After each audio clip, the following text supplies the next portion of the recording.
네, 오늘은 고린도전서 5장 1절부터 13절까지 하나님의 말씀 나누겠습니다. 고린도전서 1장부터 4장까지는 교회 안에 바울, 아볼로, 게바, 이 그리스도로 파가 분열되어 모습을 나눴다면, 이 고린도전서 5장에서는 성적인 문제에 대해서 이야기를 합니다. 이 고린도 교회 안에는 근친 상간까지 하는 이런 죄악까지 범하면서 교회가 그 모습을 묵인하고 있었던 거예요. 교회가 죄에 대해서 이제 방관하는 태도로 나아갔던 거죠. 구체적으로 한번 살펴보면 1절에 너희 중에 심지어 음행이 있다 함을 들으니 그런 음행은 이방인 중에서도 없는 것이라 누가 그 아버지의 아내를 취하였다 하는도다. 이 음행, 구체적으로 아버지 아내를 취한 근친상간의 죄를 범한 거죠. 이 로마법으로도 금지하는 일을 교회가 하고 있었던 거예요. 그런데 더 큰 문제는 뭐냐면 2절에 그리하고도 너희가 오히려 교만하여져서 어찌하여 통한이 여기지 아니하고 그 일 행한 자를 너희 중에서 쫓아내지 아니하였느냐. 문제는 교회가 이런 근친상간의 죄를 문제의식도 가지지 않고 죄에 대해서 심각하지 않은 거예요. 때론 우리들도 하나님을 떠나 있는 이 모습들, 죄에 대한 모습들을 가볍게 여기고 있지 않습니까? 이 죄에 대한 모습을 심각성, 그것을 잃어버린 거예요. 바울은 그런 음행한 자를 왜 출교하지 않느냐라고 이야기합니다. 바울은 그 음행한 자에 대해서 출교할 것을, 강경하게 죄에 대해서 처리할 것을 이야기해요. 왜냐하면 5절 말씀을 읽어보면 이런 자를 사탄에게 내어주었으니 이는 육신은 멸하고 영은 주 예수의 날에 구원을 받게 하려 함이라.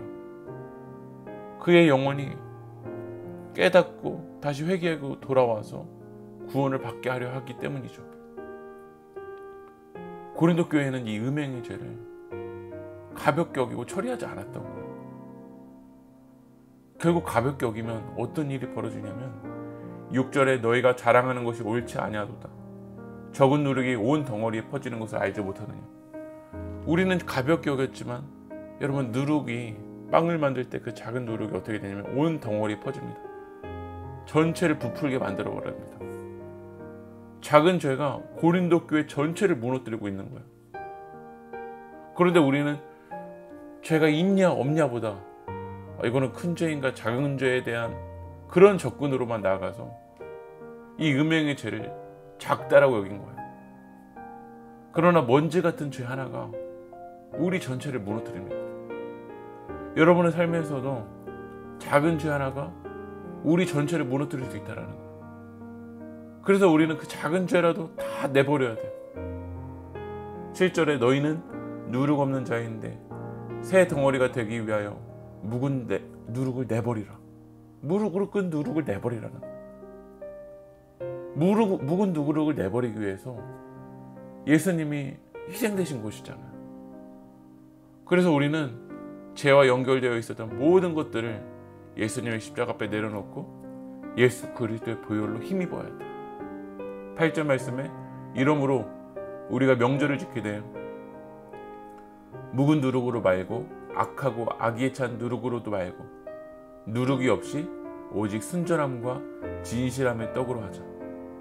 교회가 진정으로 회복해야 될 것은 순전함과 진실함의 그 떡을 준비해야 될 줄 믿습니다. 오늘 말씀 마무리하려고 합니다. 고린도 교회에는 분열되어 있었던 모습과 함께 이 음행의 죄가 있었어요. 그런데 그 음행의 죄를 가볍게 여기고 있는 거예요.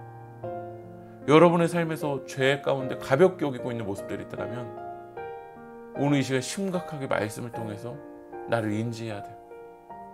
그리고 주님의 십자가 앞에 내려놓고 형식적인 회개가 아니라 진정한 회개 가운데 나아가서 우리 삶에서 순전함과 진실함의 떡을 준비하는 여러분들이 되게 축복합니다. 기도하겠습니다. 주님, 성도로서 음란하고 악한 세상 문화를 용납했던 모습들을 주님 회개합니다. 주님, 우리 세계교회 가운데 순전하고 진실한 삶을 살 수 있도록 성령님 역사하여 주시옵소서. 예수 그리스도 이름으로 기도합니다.